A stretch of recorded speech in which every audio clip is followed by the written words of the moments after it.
Selamat pagi, assalamualaikum anak-anak. Waalaikumsalam. Gimana kabarnya pagi ini? Alhamdulillah baik. Siapa yang hari ini belum hadir? Temannya di teman sampingnya coba dicek. Siapa yang belum hadir? Terus siapa? Terus sudah itu aja. Oh iya. Oke, nggak apa-apa, nanti kita tunggu. Selanjutnya, sebelum kita memulai pembelajaran pagi ini, alangkah baiknya kita berdoa menurut keyakinan masing-masing ya. Coba Mbak Rizka, kita pimpin doa dulu yuk. Dengan sikap sempurna berdoa dipersilakan. Berdoa tidak dibatasi. Ya, amin. Terima kasih Mbak Rizka. Selanjutnya, di sini kita akan belajar pelajaran kimia berjudul penurunan rumus pH dalam konteks produk pembersih rumah tangga. Minggu lalu kan Ibu sudah sampaikan tentang materi pembersih rumah tangga ya, tentang bahayanya, dampaknya jika digunakan berlebihan. Ya, siapa yang masih ingat? Pasti sudah lupa. Ya, jadi kita akan masuk ke materi baru, sub baru sebenarnya, dengan tujuan supaya kalian nanti bisa menjelaskan antara konsentrasi ion H+ itu bagaimana, terus nanti kita bisa menggunakan rumus pH dengan logaritma itu digunakan saat apa, gunanya apa gitu. Oke? Selanjutnya, siapa yang tahu asam itu apa? Coba Mbak Arum. Asam itu yang dapat ion H+. Ya, betul. Anak-anak bisa lihat di slide, asam itu merupakan zat dalam larutan yang menghasilkan ion H+ ya, yang minggu lalu juga sudah Ibu singgung. Selanjutnya di pembelajaran kita pagi ini, Ibu ada lembar kerja yang nanti kalian akan kerjakan secara individu ya. Ibu bagikan dulu. Ini Mbak Ska, ini Mbak Mira, ini Mbak Ali. Ya. Semua sudah pegang LKPD-nya masing-masing kan? Sudah. Nah, di situ kalian tuliskan dulu namanya, kelasnya, lalu coba kalian pahami dulu soal-soalnya, lalu petunjuk jawabannya bagaimana. Ya, dilengkapi dulu ya identitasnya supaya nanti Ibu gampang untuk menilainya. Oke, sudah untuk pengisian identitasnya? Sudah Ibu. Nah, di bagian LKPD kalian di engage, coba kalian perhatikan di kolom 1 itu keterangan larutannya itu ada apa aja. Coba pembersih toilet, cuka, dan air ya. Kita ibaratkan larutan pembersih toilet itu larutan A, cuka itu larutan B, dan aquades itu larutan C. Yuk kita bahas bersama untuk LKPD ini mengisinya bagaimana supaya kalian juga tidak bingung dan nanti kalau pas ujian sudah tahu cara mengerjakannya ya. Yang pertama, menurut kalian dari tabel ini coba diperhatikan dulu, produk mana yang paling asam? Coba. Pembersih toilet. Kenapa? Coba Mbak Naila. Karena konsentrasi ion H+-nya terbesar, yaitu 10⁻². Iya, 10⁻². Kenapa 10⁻²? Ada yang tahu nggak? Belum ada yang tahu. Jadi gini, dalam LKPD itu tertulis 10⁻² untuk pembersih toilet kan? Kita ibaratkan larutan A adalah 10⁻². Lalu larutan cuka itu larutan B 10⁻³.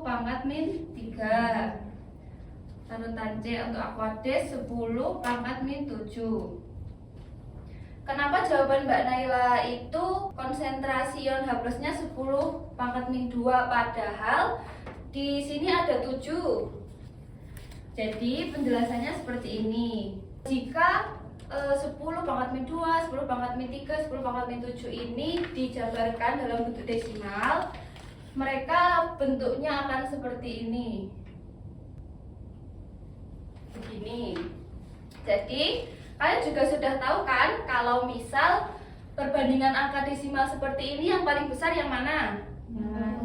Yang ini ya. Jadi, kenapa tadi jawabannya itu konsentrasi ion H+ terbesar 10 pangkat min 2, karena jika dijabarkan dalam bentuk desimal angkanya akan seperti ini. Kalau 7 walaupun di sini lebih besar daripada 2, jika dituliskan dalam bentuk desimal kan dia panjang nih nolnya, jadi dia angkanya lebih kecil. Oke, selanjutnya kita masuk ke soal nomor 2. Apakah mudah membandingkan nilai tersebut? Siapa yang bisa menjawab? Coba Mbak Arum.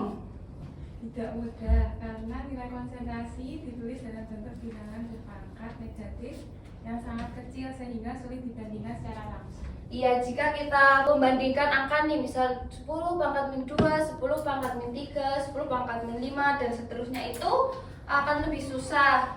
Makanya kita di pemaparan materi ini Ibu akan menjelaskan apa sih pentingnya kita menggunakan log. Log itu merupakan logaritma yang akan memudahkan kita untuk menentukan rumus pH. Ya, jadi seperti yang sudah Ibu jelaskan tadi, nilai konsentrasi H+ itu kebanyakan ditulis dengan angka 10 berpangkat negatif ya tadi. Lalu selanjutnya kita akan menggunakan logaritma untuk membantu kita mempermudah menjadi angka yang lebih sederhana. Misal ada soal seperti ini. Jika ada soal log 10 pangkat min 3 ini, kita dapat dengan mudah mencari jawabannya karena jawaban dari log 10 pangkat min 3 ini merupakan bilangan pangkat ini merupakan jawabannya. Jadi ini jawabannya min 3. Misal ada log 10 pangkat min 2. Jawabannya berarti min 2. Nah, seperti itu. Jadi logaritma ini dapat membantu kita untuk khususnya menentukan rumus pH. Kan rumus pH ini lebih mudah jika angkanya itu bulat, tidak dalam bentuk pangkat kan. Namun pH kan harus positif ya nilainya. Jadi selanjutnya agar skala keasaman itu mudah dibaca, skala kebasaan mudah dibaca, dalam rumus pH itu dituliskan seperti ini.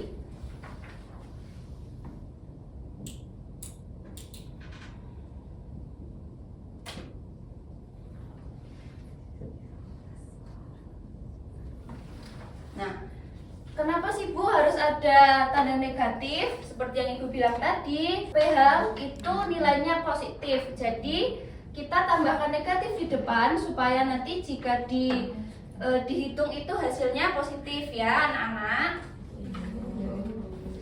Ya, selanjutnya kita lanjut. Nih, coba kalian perhatikan. Ini merupakan skala pH. Skala pH itu ada dari angka 1 sampai 14. pH netral itu berapa? Siapa yang tahu? Coba Mbak Nafisa. 7. 7 betul. Contohnya apa?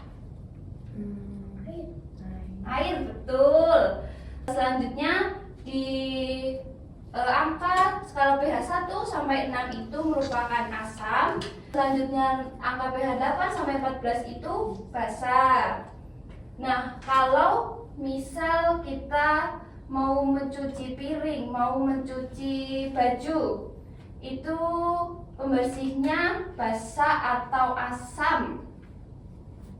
Siapa yang tahu? Coba Barum. Basa? Siapa yang tidak setuju? Setuju semua berarti? Iya, betul. Basa karena kalau misal pembersih itu asam, nanti si pembersih itu akan riskan, akan mengiritasi kulit kita jika skala pH-nya itu 1, 2, atau 3. Mungkin ada pembersih dengan pH bernilai seperti itu.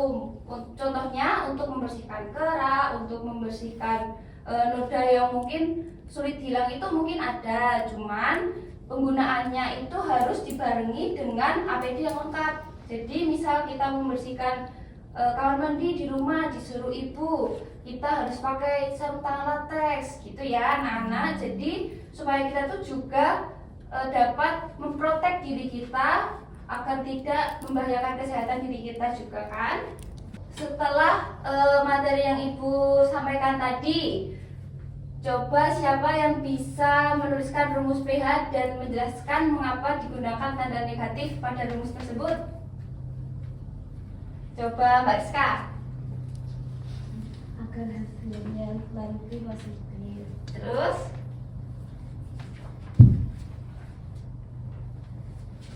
Rumus pH-nya apa? Menlog konsentrasi H+. Ya, betul sekali. Terima kasih Mbak Rizka. Sebelum kita lanjut, kita masuk ke explore dulu. Kan di situ disajikan ya contoh seperti yang sudah ibu tuliskan tadi. Jawabannya berapa saja dari nomor 1? Coba Mbak Nora.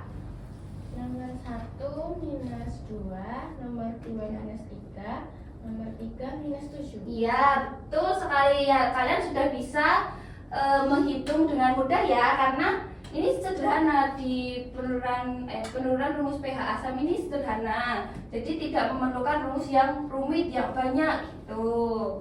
Mudah ya anak-anak? Iya. Selanjutnya, apa hubungan antara pangkat dan hasil logaritma? Coba Mbak Ferdita. Hasil logaritma adalah bilangan berpangkat 10 sama dengan nilai pangkatnya. Jika pangkatnya negatif, maka hasil logaritmanya juga negatif. Nah, ya seperti yang sudah ibu jelaskan tadi ya anak-anak, hasil logaritma itu dengan bilangan berpangkat 10 itu nilainya merupakan dan nilai dari pangkatnya. Jika pangkatnya negatif, hasilnya juga negatif. Begitu juga sebaliknya, jika positif, nanti hasilnya juga positif. Selanjutnya ke explain. Tadi keasaman itu ditentukan oleh apa sih? Coba Mbak Ari. A plus? Ya betul. Keasaman ditentukan oleh konsentrasi ion H plus. Nanti kalau yang basah kita bahas minggu depan ya. Selanjutnya nomor 2. Coba Mbak Nafisa dibaca lalu dijawab. Nomor 2, karena nilai H plus sangat kecil digunakan konsep Apa tadi? logaritma. Ya betul, digunakan konsep logaritma. Nomor 3, agar hasil tidak bernilai negatif maka digunakan tanda apa tadi? Negatif. Betul sekali, pintar. Selanjutnya, dari agar hasil tidak bernilai negatif tadi sehingga diperoleh rumus pH apa? Menlog Konsentrasi H+. Ya, selanjutnya coba ibu minta salah satu ada yang maju ke depan untuk menjawab bagian elaborate nomor 1.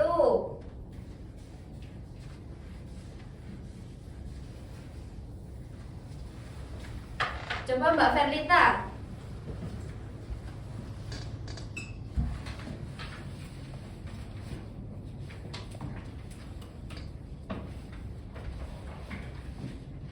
Teman-teman yang lain juga mencoba mengerjakan dulu ya. Nanti kita cocokkan dengan hasil pengerjaannya Mbak Ferlita.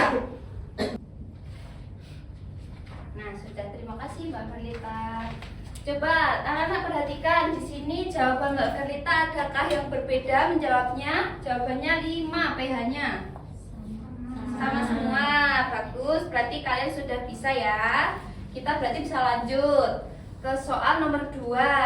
Jika pH suatu produk itu nilainya 2 tadi asam, apakah aman untuk kulit?